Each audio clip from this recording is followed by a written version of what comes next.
All right, what's going on, everyone? This is Out of the Park podcast. I'm here with a special guest, my teammate Aidan. Aidan, if you want to give yourself a little introduction. My name's Aidan Sturtevant. I'm a senior here at Albright. I'm teammates with Josh here.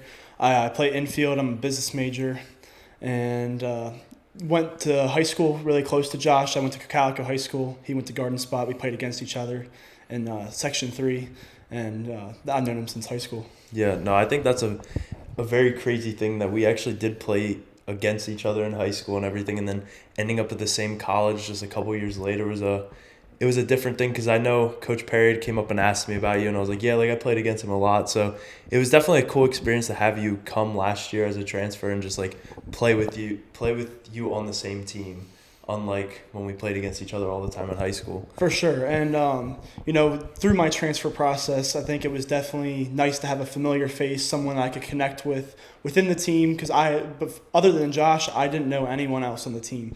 So it's kind of a good introduction to the whole squad and just kind of the culture here at Albright. So let's get into your transfer process. Where did you go before Albright? I originally went to Washington College. I had been recruited by them my junior year of high school. My hitting coach, Jeff Ream, he's out of Hempfield High School. His son played at UMBC. But he knew Coach Beddick at Washington College, had a great relationship with him, really hit it off with him, and it was just somewhere where it felt like home. And when I went there for my first 2.5 years, had a great experience. Made a lot of friends, good group of guys, great culture in that program. And, last winter I decided to make a change based on playing, opportunities, and also a little bit cost too. I'm able to save money here going to Albright. I'm a little closer to home, so I'm able to see some relatives more often as well. Yeah, no, that's definitely a big part. I mean, I wanted to get away from where I grew up, and even though this is only 20 minutes away, I still feel like I've been in this area all of my life, and it's kind of something that I didn't expect going into college. I wasn't expecting to go so close, but just getting recruited here was okay, this is a perfect fit. I love the coaching staff that brought us in, and I love our current coaching staff, because I know they came in the same year as I did as a freshman, so they were all new to it. So it kind of made more sense to come in, and the group of guys I came in with were great. We all have a good connection together, and it was definitely a great experience so far. I mean, this is my third year playing here. Sometimes I wish I would have went further away from my house, but it's also nice because I can go home pretty much every weekend. If I need something at home, I can just go pick it up. It's a good feeling that I'm still so close to home, and it kind of made the adjustment to college a little bit easier, where I'm not as far away, so if I ever need anything, I can just drive 20 minutes and go and visit my family. I think one of the benefits to being so close to home, there's definitely a level of familiarity. Mm-hmm. The area, you're comfortable in the area, and also, you know where there's things to do. You can go out to the bar, you can go out to different restaurants that might be your favorite in the area, where I was able to experience some of those places as a kid, where at Washington College, it was a whole new territory. While I did love it down there, and there was not a ton of things to do because it's in the rural part of Maryland, being in Reading definitely has its perks, mm-hmm. Outside of baseball. Yeah. I mean, there may not be that much to do, but I get what you're saying with the familiarity of everything. It's definitely great to know where you're going and knowing what type of area it is type thing. I mean, I didn't even know Albright was a college until because I started my recruiting process so late. I didn't start till senior year in the winter. So it was kind of a lot later than a lot of people. So when they reached out, I was like, wow, I didn't even know this was a college. I also didn't know Alvernia was a college either. And it was crazy. All the colleges near me, I had no clue.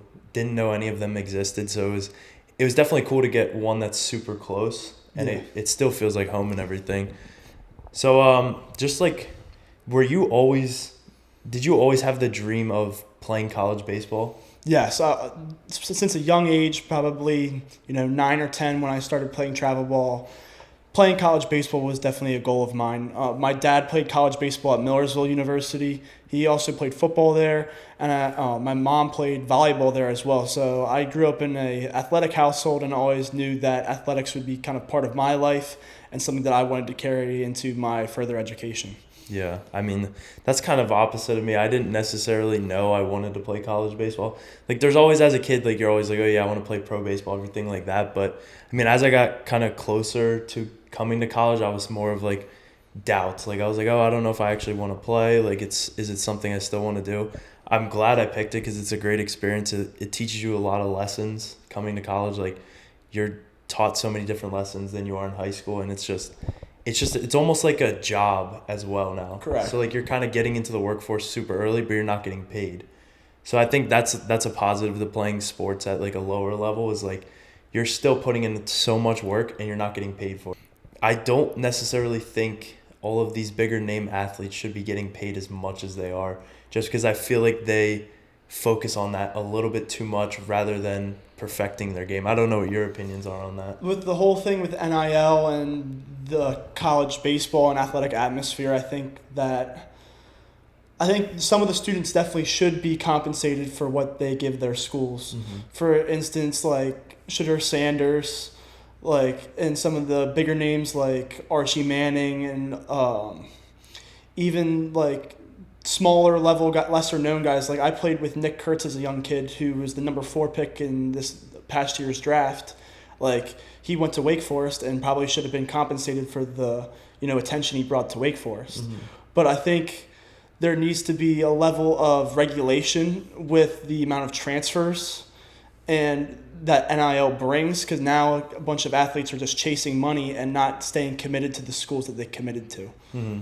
Yeah, no, it's definitely, I think there's has to be some sort of like common ground and like everything for like, yeah, you can pay these players, but it's got to be cut off somewhere because they're just going to be moving from school to school just based on how much they're going to make there. And I think that's kind of getting in the way of the sport itself. Like I feel like college athletics, obviously they're becoming more stricter with all like the rules with celebrations, everything like that. But then you add on top that these guys are getting paid. It's like it's their job and they're going out performing, and then you pay a guy so much and he doesn't play for like maybe he doesn't play at all. Like he comes in as like a hyped prospect, everything like that. He's making millions. And then you kind of, as a school, you're like, okay, yeah, we see what he did in high school, and you're kind of taking a risk, and he comes in and just totally is not what you expected. It's like, okay, well, you paid him all that money now he's benefiting him more than the college actually is. Like, yeah, you could bring him in, they have all this hype and everything, but you're paying them so much money for them not to be producing on the field. I feel like that's kind of where I'm at, where I don't think they should be paid as much as they are right now. I think one of the other things that this NIL and transfer atmosphere has kind of caused some negative effects for some coaches too, because one of the main things, even in Division III, Division II sports, one of the main, even and especially baseball, one of the main things that like brings us together is our team chemistry and like culture, and I feel like it's hard for coaches and the team itself to come together for like a winning effort when there's so many changes going on year to year. Mm-hmm. Yeah, 100% agree. And I think I can't speak because I don't think none of us get paid for it, so I don't know if it ruins that team chemistry with you're having all these guys with big egos that are coming in and making millions. Like, do you think they ruin the team chemistry kind of chasing that bag, or do you think like they're still good team players and everything like that? I was more talking on the half of like just the amount of transfers, because it's hard to have a core group of guys that sticks together. And my freshman year, at Washington College, we came in with 14 guys. Mm-hmm. Right now at Washington College, there's only 3 left from the original 14. Now, it didn't help that after my freshman year, Coach Beddick, he ended up leaving and going to his alma mater at Gettysburg, which caused a bunch of, I think it was 9 total guys to transfer after that year. Mm-hmm. But it definitely does not help, keeping the same group of guys together that they're best friends, that, will have each other's backs on and off the field. Mm-hmm. Yeah, no, I get that. I mean, it's definitely cool to see when some of these colleges will bring in like a decently sized class and them all stick there all 4 or 5 years or however long. I think it's great, and I think it definitely provides a better like strategy of how you're going to win in the future, because you're bringing in these guys, they're sticking together, they're going through everything for each year, and I think it helps them grow as a team, and I think that's where the winning mentality then comes in. Because like everyone can say they want to win and put the work in and everything, but I think it ultimately comes down to like your chemistry, and I think it's better to build a long-lasting chemistry when you're recruiting them and they all come up through the system together. It's almost like the pros. Like if you have a good farm system, like if they're all coming up together, once they hit the top level, like yeah, there's going to be adjustments because not all of them are going to go up there at the same time. But I think it also helps when throughout the years, if they're all coming up and they're like sprinkling them in every couple games, every couple weeks, seasons, everything like that, I think it helps like just create that better team mentality and team chemistry where then they can start winning a little bit more. For sure. I think a great example of that was like the Detroit Tigers this year. They had a bunch of young guys like Riley Green, Spencer Torkelson, Kerry Carpenter. They all came up through the minors together. Mm-hmm. And now they're, on the biggest stage, and they all have that cohesiveness, to bring together, like winning season. They end up being streaky. And I think the hottest teams in baseball and in any sport really are the ones that are the closest and the ones that, have each other's backs and, know each other and have, good relationships with one another. Yeah, no, I mean, it's definitely cool if you can, as a team, like go out and like for like college, for example, if you can go out and get like a really good player out of the transfer portal, like obviously, yeah, I'm not going to say don't bring him in.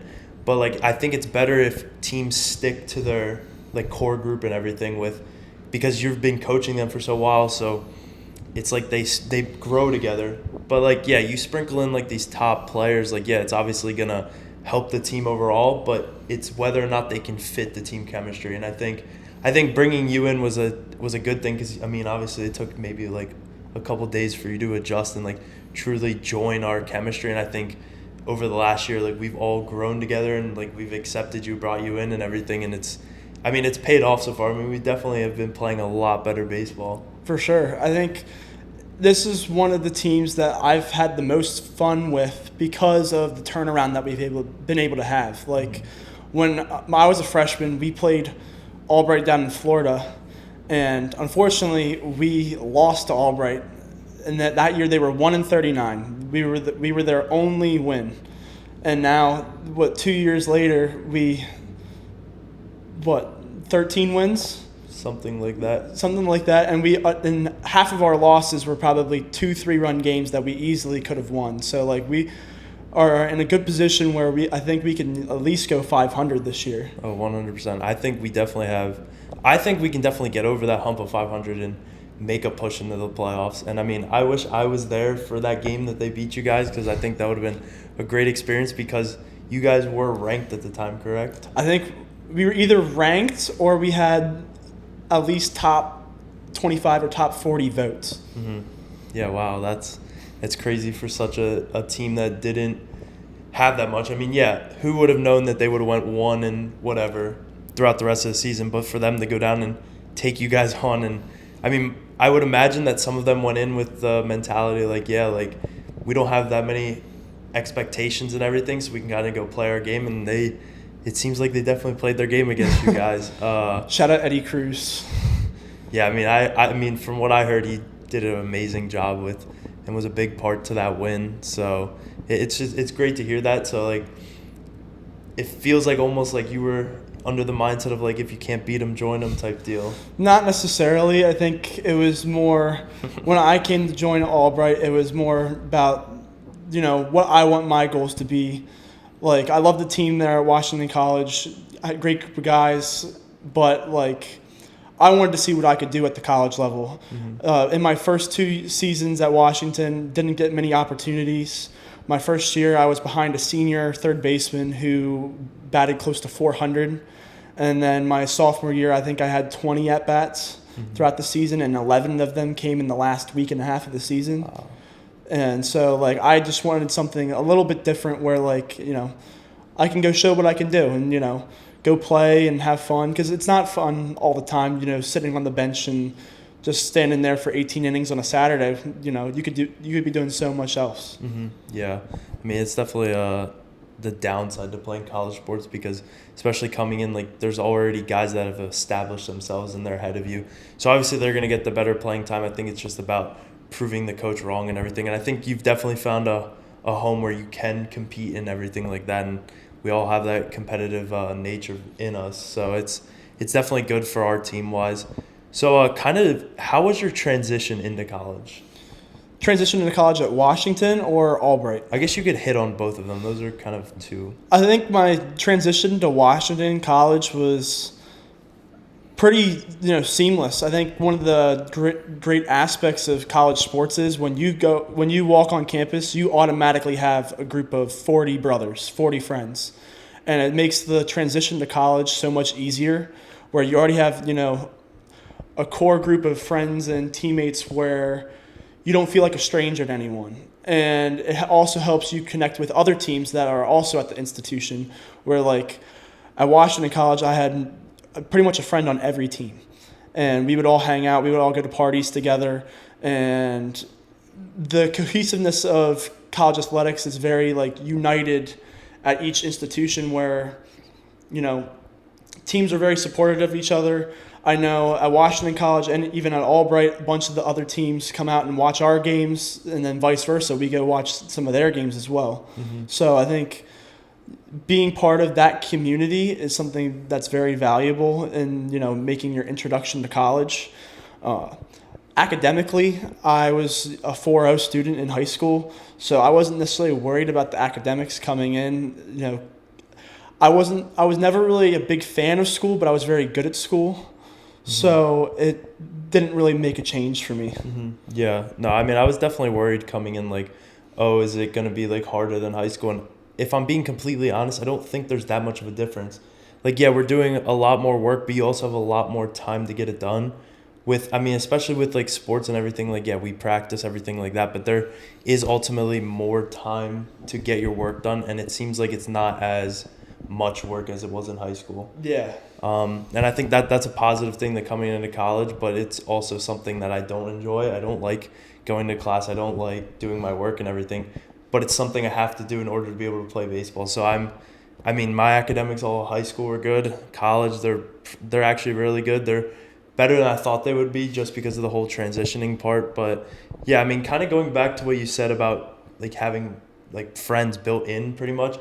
I don't understand how people can come to college and like not play sports. I feel like it's like, for me at least, it would be a little bit different because you have so much time on your hands. It's like, yeah, and you're not coming into having these teammates and recruits that you all came in with. You're not having that connection right off the bat. You kind of have to go out and find friends. So I think it'd be definitely fun to go find friends, but I think it's also a positive that you're able to come in and know that you're going to have friends right off the bat. And I think it's great for that. Oh, well, I think for that reason, I think that's why there's such a big rise in the fraternity and sorority culture, at least in college today. Mm-hmm. Because now everyone wants to go to a big school, everyone wants to be a part of that atmosphere, mm-hmm. and they want to join frats and sororities, and that's where they are. Mm-hmm. So they can have their friends not right away, but they can kind of find where they want to be, and kind of attack it from that angle. But then also, I think that's kind of at a detriment to the smaller schools like Albright, Washington College, the Division III schools, where there isn't that grab of college football, huge amounts of students, mm-hmm. where you see a bunch of small schools shutting down or cutting programs and stuff like that. Yeah, no, it's definitely. It does seem like a cool lifestyle to go to one of the bigger schools and just be around that whole, a ton of people and everything. It's also a bad part because I feel like you sometimes might put more time into going out, hanging out with your friends and everything like that rather than going to class. Because, you don't have to necessarily go to class when you have all these big lectures that are 200 people because the teachers are never going to know. So I think it's good to have a smaller environment to start off with for sure, especially being athletes. It's great to have that small environment where your teachers know you, you know them on a one-on-one basis, everything like that. So it definitely helps you with sports and academics going to a smaller school. So is there any lessons that baseball has taught you that have helped you in life? For sure. I think one of the biggest lessons is, dealing with failure. in high school, I had a fairly successful high school career. And, coming into college, I'm like, okay, like, I feel like I can, keep that going. And that just wasn't the case.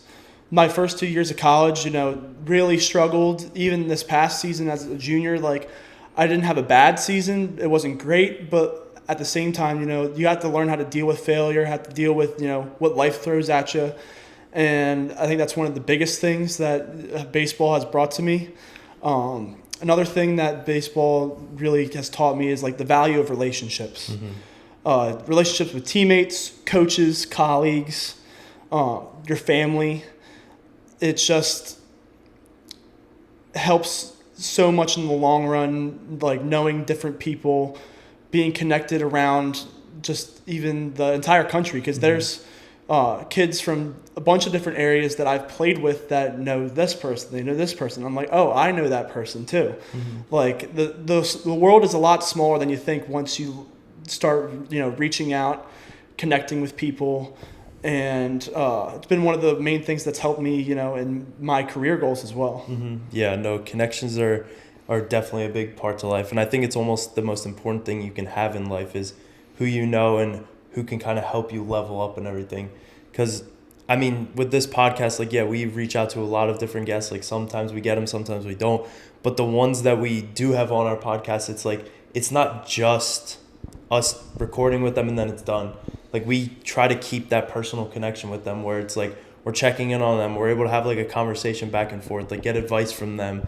They can ask us anything. So I think that's a really big thing for us is when we bring someone on, it's not just filming with them and then we're never hearing from them again. I've noticed like a lot of people that we film with, like I've had some become closer friends with and everything. And it's definitely a great thing. And I mean, some of these people are of higher followings than us, so it's like great to have them as connections, kind of see what they did. But then you also have them outside of like business standpoints. Like it's almost like having another friend or another person you can talk to about a lot of things. And it's definitely been fun for us because we're able to build that connection. And then while interviewing them, you're like, oh man, like we have this in common, everything like that. So. But it's also definitely fun bringing teammates on because I don't know that much about every single teammate. Yeah. So like I know a lot of people watch our videos on our team and they'll reach out and be like, hey, I want to be on this, and I am totally up for that. So I think it's great that you reached out just because, yeah, we've known each other since high school, but I couldn't tell you like the specifics about your story and everything like that. That's why it was great that you've come on with this and everything. So if you weren't a college athlete right now, what do you think you would be doing? I think I'd still be in college. I think most likely I'd be at Penn State. I have a lot of good friends at Penn State. A lot of friends that are either alumni or are there currently now. I think that's another thing that a lot of people gravitate towards is wherever their friends are going, they're going to follow. And I think that's what I would have done. I love it up there. I'm a Penn State fan by blood. My grandma loves Penn State football, and I think I'd definitely be up there. I don't know if I'd be in a frat or not. Probably, I don't know. Yeah, no, it's definitely a hard decision because, I mean, I see all these videos on TikTok of what they make their frats do, and it's like something that I would never want to be a part of. I mean, here I'm not a part of it. It's just something that doesn't click for me, but I know for a lot of people it clicks and they want to be in stuff like that. And I mean, yeah, go for it. If you're them. I think I would kind of be the opposite of you. If I didn't play a college sport, I don't necessarily know if I would want to go to college just because a lot of my friends went to work right away and I see that they're doing so great. And like, there are thoughts sometimes I'm like, oh, like, is this really the best thing? But in the end, like, I think it is because you can do so much with a college degree and everything. Yeah. So what's your major? I'm a business major. So what do you plan, like what are your future plans with that? So then after graduating this year, I plan on getting my master's degree in sports management. And while I'm getting my master's degree, I'm also going to be grad assisting. Right now the plan is to be at Millersville. I'm going to be grad assisting with the athletic department there and also volunteer coaching with their baseball staff. I have a really good relationship with their coaching staff. I've known them since I was young. And obviously my dad's an alum and former Marauder baseball player, so I have some good connections there as well. and I actually get to coach my brother, which is going to be fun. And one of my former teammates from Washington College, Joe Morrissey, kid absolutely chucks. But that's the plan right now. Grad assist at Millersville for I don't know how long the program will be, probably like 1.5, 2 years. And then after that, I'm either planning on, trying to move up in college baseball, trying to find a head coaching job, or I plan on going to the MLB Pipeline Scout School. Go there, learn the, logistics and the basics of scouting, try to be an area scout for a year or two, see if I can get promoted in professional baseball or find a college coaching job. So is there any thoughts for you of wanting to play baseball further than college?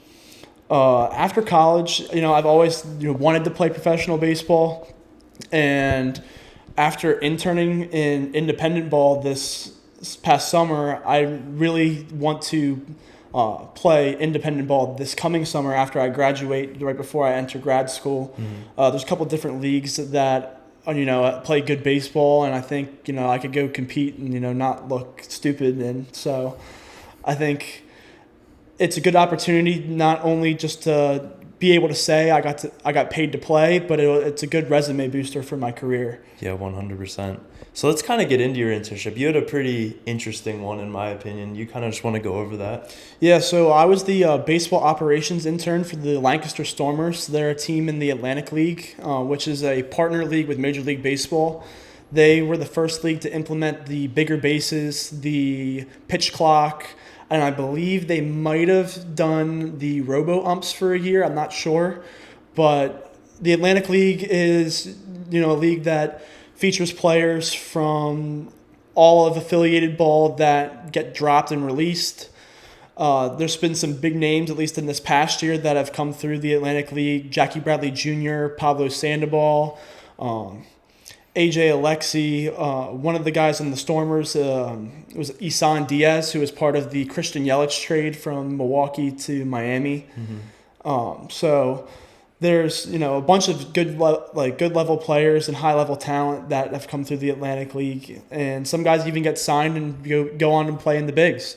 But some of my duties while I was there, as a baseball operations intern, I mainly dealt with all their TrackMan data, from tagging pitches like during the game or pre-game. I would put together all the scouting reports on opposing players, pitching, be like their usage in different counts, and the hitters' spray charts where they put the ball in the field so we can make defensive shifts. Yeah. Is it kind of hard, learning all of that?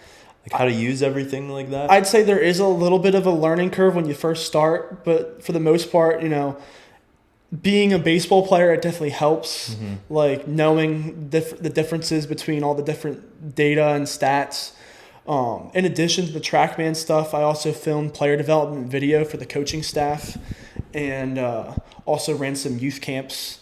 And for the, MLB's Play Ball weekend, we ran a pitch hit and run event. Wow. Yeah, I think that was the pictures you posted on Instagram, correct? I think so. Yeah, I mean, it definitely seems like a cool internship because you're kind of getting to do a lot of different things. You're not just kind of sitting there and doing basic things. They're letting you expand your knowledge on every, they're sprinkling you into every kind of different situation. So I think it's definitely cool. And I mean, did you feel welcomed onto the team? 100%. My office was in the clubhouse, so I was right there with the team, right there with the coaching staff. So pretty quickly, I grew to, a good connection with the guys. I even went golfing with some of the players, went to the bars with some of the players, had a really good relationship with those guys, felt very welcome.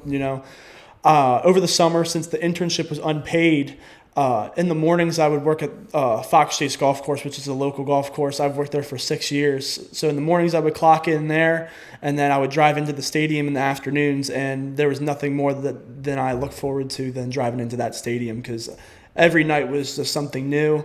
It was something fresh, and I just love the clubhouse environment. Yeah, no, it's definitely great to for them to bring you on and you feel so welcomed. Because like you said, you're not getting paid, so you're kind of just there doing work for them to gain experience while having fun almost, because I know I had visited you during one of the games and you were recording and stuff. So it definitely seemed like it was a really cool internship for a baseball player, at least. For sure. I think as a baseball player, or even just as a baseball fan, it'd be a valuable experience. It's definitely something that was very informational, moving into the baseball industry and just kind of learning different things from all the different people within the organization. Like I had very good relationships with the president who handled all the operations. My supervisor, Troy Steffi, he's the head of baseball operations. I learned a lot from him. And just in the different rules that revolve around the signings, different free agency rules, and then even just expand my knowledge on like game day management and in-game management, where like I didn't really realize like how in-depth like coaches' thinking were. Mm-hmm. Yeah. So what would be your dream school to coach for? Dream school, that's a tough one. Or like I guess you could go dream school, and then what would your dream MLB team to be coached for? Let me think here. I definitely want to be in the South. Southern baseball, is top talent, top everything. I don't know if I have a specific school that I want to coach at. I think every school has their own, uniqueness and culture. I think one of the main things would be I would love to, rebuild a program. Mm-hmm. I would love to take part of a rebuild and just kind of grow the baseball culture from the bottom up and kind of reestablish, a baseball presence at a school.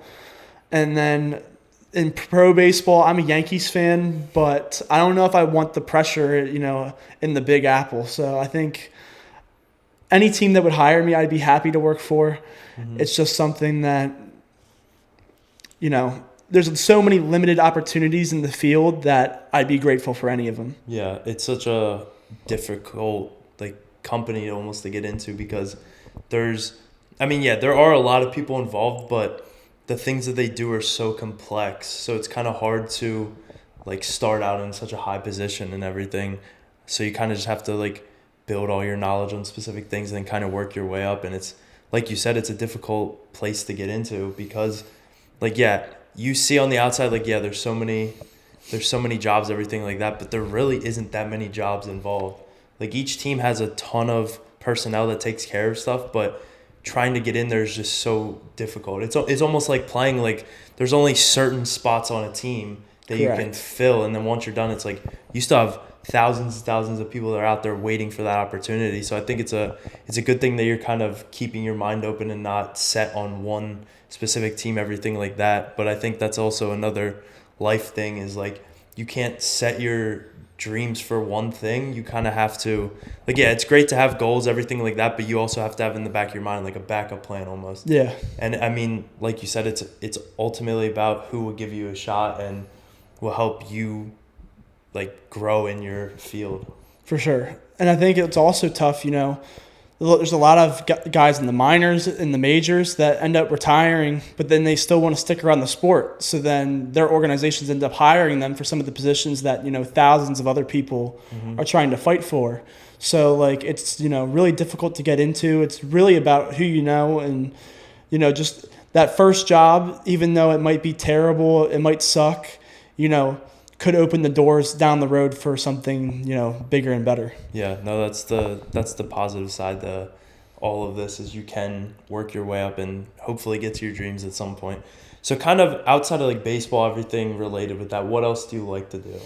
By working at the golf course, I love golfing. I was a 4-year golfer in high school. I wasn't allowed to play football, so golf was my sport in high school. Absolutely love it. Love going golfing. Listening to music. I'm a huge Mike Stud fan, and playing video games, going out, having fun with the boys, just being social. I love being around people. Now I love my individual time as well, but I think being around a group of people is just sharing jokes, sharing stories. Something that I love. Yeah, I mean, you brought up music, so You said you're a fan of who? Mike Stud. I'm not too familiar. I feel like if I heard his music, I would be familiar. But who else do you listen to? I listen to a lot of country nowadays. I listen to a lot of like 90s, early 2000s rock. My favorite band's Limp Bizkit. I know it's funny to say, but I love the old grunge rock. And to add on like the Mike Stud thing, he goes by Mike now if you've heard of his music. But he pitched at Duke in college, was teammates with Marcus Stroman.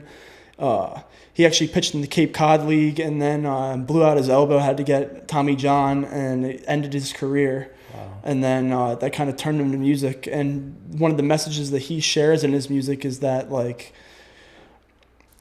some of the worst things that could happen in your life can turn into, like, really good things down the road, and it can be like almost a hidden gift. Mm-hmm. Yeah, it's a great thing how stuff like that kind of works out. Would you ever want to get into like the music side of everything? Definitely not. I'm not that musically inclined. Never gonna see DJ Aidan out there? No, definitely not. Wow.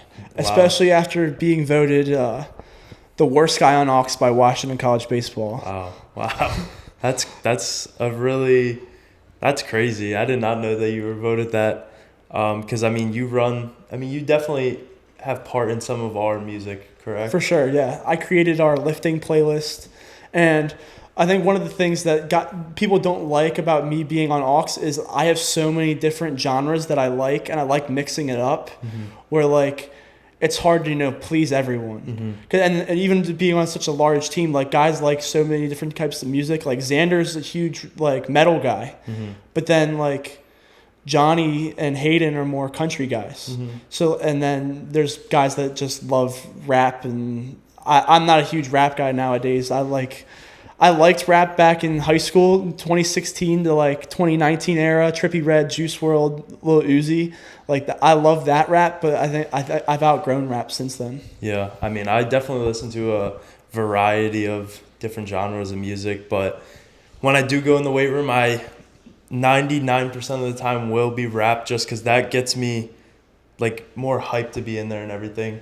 But I mean, yeah, I will say your playlist isn't terrible. It's just not my vibe, because I have a specific music that I like listening to. So, yeah.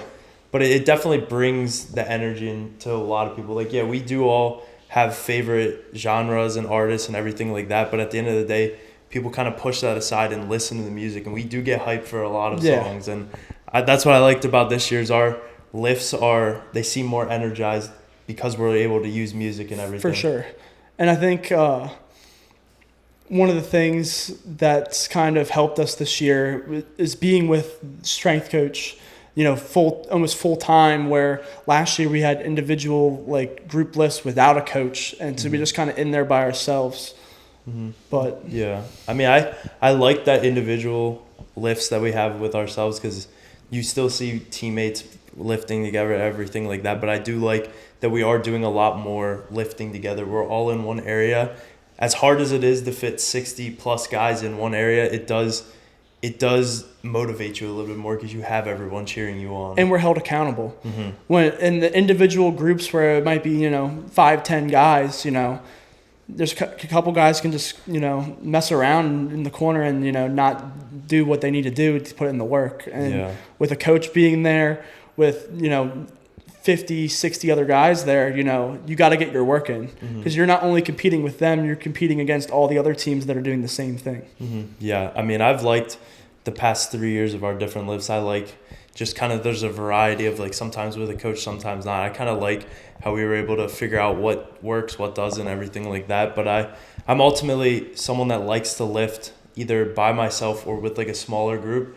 So it was a little bit harder adjusting to lifting with 60 guys, but it's also at the end of the day, like if you're going into PR, like you have those guys around you cheering. So I think that's a really big positive. So kind of switching up the subject, I know this is going to be your favorite part of this. Girls. So obviously you're single. Yeah. What kind of do you look for in a girl?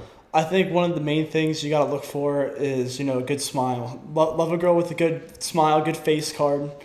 I think another thing that I look for is, easy to talk to. Mm-hmm. Like you gotta have a girl that you can easily talk to, easily conversate with.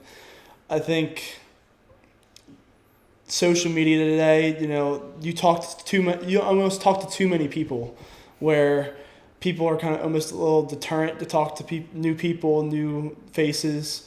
But I think another thing I look for is loyalty. I think that's like really the biggest thing that I look for. I think that's something that our generation kind of struggles with, especially with social media, because now everyone has options.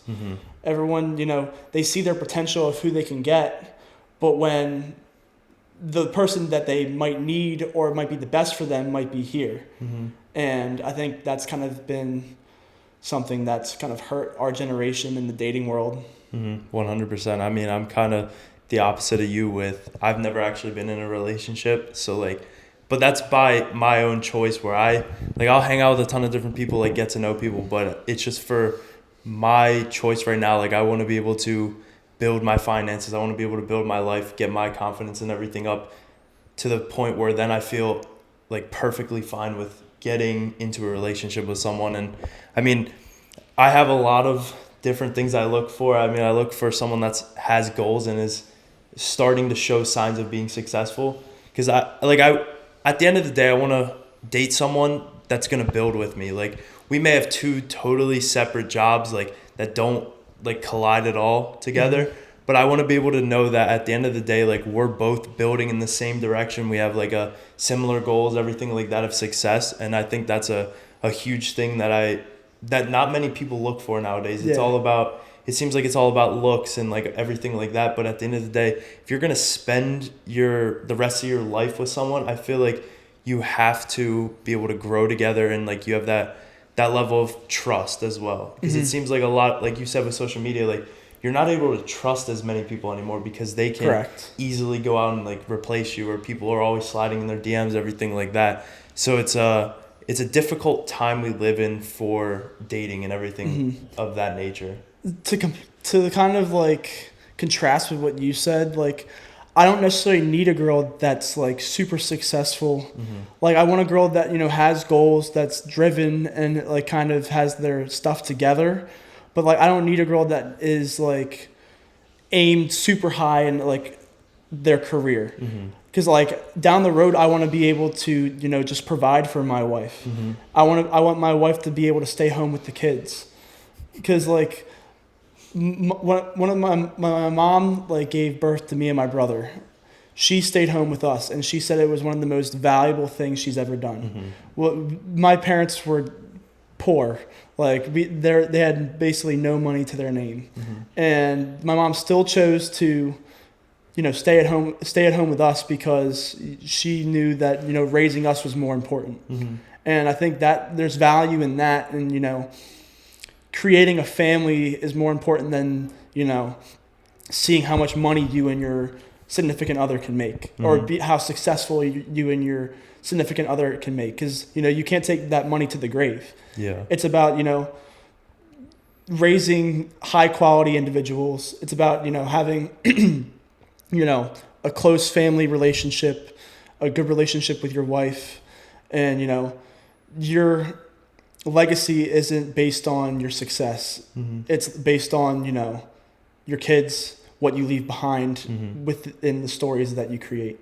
Yeah, so I'm going to guess that when you get married, you want to have kids? Yes, 100%. Yeah, I mean, again, that's another thing that I would have to be in a relationship to understand. I mean, it's definitely would be cool to have kids, but I also want to kind of leave it open for the moment. Just when I get in a relationship, I don't think it's something that you have to talk right at the beginning about as the future and everything. I kind of think you have to live in the present, and then once you kind of build that 1 to 2 year relationship, then I feel you're kind of moving past the relationship stage, and you're moving on to the marriage talks and everything like that. And I know it's different for a lot of people. I don't personally believe in a talking stage. I don't think that's something that is too important. I get you should have boundaries and everything with a girl. You should be able to say okay, I know they're not going to go out and hang out with other guys because we're kind of there, but I also think you still have freedoms if you're not in a relationship. Yeah. Unless you specifically sit down and have a conversation with a girl and you're yeah, you're the only one I talk to. I would love if that was reciprocated between it. But I also, if you don't have that conversation, I'm a big into saying, okay, well, you're talking to them. I don't think there's a talking stage, so I think you should be able to do what you want. And then you kind of, once you get into that relationship, that's when you like cut everything in that aspect. I'm not saying like cutting everyone off that was like you were into, like you can still be friends, but I think you also have to have boundaries on what you can actually do. Like, I agree with you that I don't believe in talking stages. I think that's just fabricated by our generation for an excuse to, you know, be unloyal and be able to talk to as many people as possible without the commitment of a relationship, which like, yes, there's a talking stage where you first, you know, start like talking to a girl where, okay, let's set up a date. Let's like set up this, set up that. But I think after, you know, a few dates, after, you know, just talking about what you want from one another, that's when you can start to narrow down whether like, okay, like, are we dating or not? Like, and then you drop off whoever, you know, you had in the past. Because I think one of the things with social media is like people are like hesitant to just cut off people that they've been talking to, or, you know, and I think that's wrong when you're trying to commit to someone else. And I think people need to be honest with themselves and be honest with others where, you know, if you're not willing to cut someone off, then I don't want you. Then I don't want you. Or like being cut off shouldn't be like considered mean or something like that, because, you know, you're really just hurting yourself and you're hurting the person that you want to be with. Yeah, I mean, I obviously get like, if I'm in a relationship, I would want them to cut off their exes. Like, I don't think you should be friends with an ex after you're broken up and everything. I think it's kind of pointless in that aspect. But like, I also think like, while you're single, like you build so many friendships, like especially with like, for our instance, like you would build friendship with girls. Like you can I think you can have close friends of the opposite gender.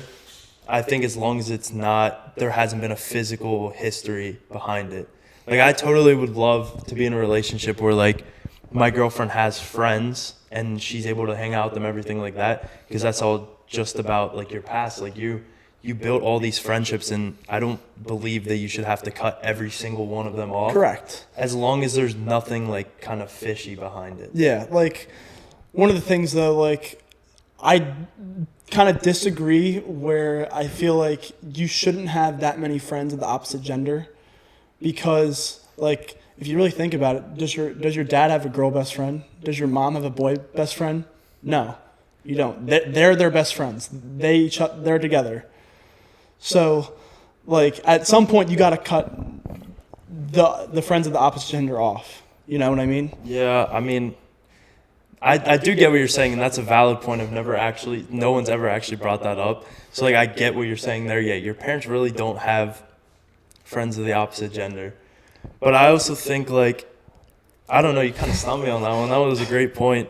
It's just, for me personally, I think like, yeah, I don't think you should have like 300 girl best friends or even like 30. Like I think you have, like for me personally, I have like a solid 3 to 4 girls that I would consider best friends, that nothing's happened between us, everything like that. So I think that's a solid base, because like, yeah, having a ton of guy friends is good because they help raise your motivation, confidence, everything like that. But I think on the downside, if you're going through something, like you kind of want to have that opposite opinion, even outside of like a girlfriend type thing, because you like getting, for me personally, I like getting different opinions sometimes when I'm making like crucial decisions. Yeah. So like I'll get one response from a guy, and then like maybe you're going to a girlfriend, getting their like their input and everything. But then I also like to get another input of everything like that, because guys and girls think differently, and that's correct. A pretty clear statement. And I think you're going to get different responses no matter who you talk to. So I kind of like having that variety. I mean, I would never personally cheat, so I think that's one thing, is like people associate best friends with cheating. I don't think I would cheat with any of my girl best friends if I was in a relationship, just because that's where the whole loyalty thing comes in. But Yeah. I am a strong believer that you should be able to keep the majority of your friends as long as they're positive impacts to your relationship. I agree, but at the same time, like I feel like those, like the friends of the opposite gender should almost be like friends within your circle. Like a lot of my friends that are girls are either like, girlfriends of my friends or like girls that I've been around in different social circles that I've been close with that I know I wouldn't have any relations with otherwise. So like I think in that way it's kind of valuable. While like yes, I know like it's good to like get different opinions like from other people like to help your relationship. I don't think that it's, I don't know what you would call it. I don't like sharing a lot of information on like your relationship with other people because I feel like friends can kind of steer you sometimes in the wrong way. Like if you talk bad on your significant other to your friends, but then you make up with your significant other and like you guys are fine, but then your group of friends still thinks she or he is a terrible person because she did this or whatever is going on in the relationship, they still have a negative view on your significant other. So they're going to try to they're giving you advice based on that negative view. So like then you could come back to the significant other and like create more problems. So I don't know. I just don't think you should talk that much about your relationship. I feel like it should happen a lot internally where you talk it out and talk it through with your significant other. Yeah, I mean, I guess more of what I was saying is like getting opinions outside of the relationship, not on things that are going on between the two of you in a relationship. I mean, yeah, like I'm totally for like if you like I think every problem that you have with your significant other should only be talked between you two. Like I don't think it's good to bring in friends and everything like that. I think the point I was more of making is like if you have like a couple job opportunities or something, you kind of want to get the input of other people or like just like basic things in life. Yeah. But I'm super big on communication, so I think if you're struggling as a couple, I think that should only stay to you. I know I see it. There's a couple people I know, like they'll go to other people and get input and everything. And I think that's fine. But I also get what you're saying with people can lead you in a different direction. But I think if you have a problem, it should stay within your relationship. It's kind of like if we have a problem as a team, like you shouldn't necessarily go out and like start spreading it that you have a problem, everything like that, because it puts a negative look on us. You should instead take it up with that person and like get it solved right there. Now sometimes it can't get solved, and that's when it's like there's still a little bit of beef and everything, but yeah, at the end I think it'll get solved out. But I think you should definitely keep everything you in your relationship private. Like I'm big on keeping relationships private. Obviously I won't be the type of person that's posting a girl every single day, like even like I see like these posts about one like week or 1 month anniversaries. Like I don't think that's how people should go at relationships. I think like posting for a year, like that's a big milestone. Not everyone can make it a year. Everyone can make it a month most of the time. Posting in a year, posting at holidays, birthdays, like that kind of thing, like that's acceptable. But like when you're posting your significant other, it's almost like you're looking for external validation for your relationship, instead of what the relationship is giving you just between you and them. Yeah, I think there's definitely certain times you get the pass on posting in my vision. I don't think you should post all the time. I think that kind of, not only for me, I think it would annoy myself if I posted that much, but it also annoys other people and friends and stuff. But yeah, I'm more of the type that like I like posting on social media, like especially with our podcast, YouTube, everything like that. I like posting in that aspect. But personal life, I don't necessarily like just being out in the open about it, especially a relationship. Like, yeah, like I'll post like every once in a while, but you're not going to catch me posting every single day or every single week, everything like that. Just like I kind of want to keep that personal because it's your personal life. Like, yeah, it's fun to show people like what you've been doing with baseball, everything like that, but is going out in public with your relationship really that beneficial? Does it benefit you guys as a couple? I think it brings more problems. And it brings more pressure. Yeah, like it's like, yeah, you're getting all these like inputs from people that are like strangers. Like if you post, like say you make like TikToks with your significant other, like that's all fun. But like if you're like bringing out like, oh, this is what we did, this is what we're going through, I think that's when you kind of have to cut the line with, like you can make funny TikToks and post them. That's perfectly fine. But if you're coming out, like I see a lot of people will come out and like say like, oh yeah, we're in this argument, stuff like that. Like that's just something you shouldn't be posting on social media. It's something that you need to handle yourself and discuss instead of trying to get almost like you said, like validation from others. Because I think then that's when the whole loyalty thing gets tested. Like if you're posting your girl every day, like that gives more and more opportunities for like a cheating thing to happen. The validation from like others, meaning like, okay, like let's say I was in a relationship and I posted like a picture of my girlfriend, like getting attention basically from being in the relationship with your girlfriend. And one of the other things I was going to add is like the one positive I think to posting your significant other might like deter some cheating opportunities though as well, because like I know like me and you being single, like we go on someone's Instagram page, like a girl's Instagram page, and we see a picture of a guy, we're probably not going to follow her or hit her up. Yeah, for like a normal person, they're not for a normal person, they're not going to hit them up. So like, but with a girl, let's say a girl keeps her relationship private and has no guys on her Instagram, a single guy comes across her page, might think she's single and starts hitting her up.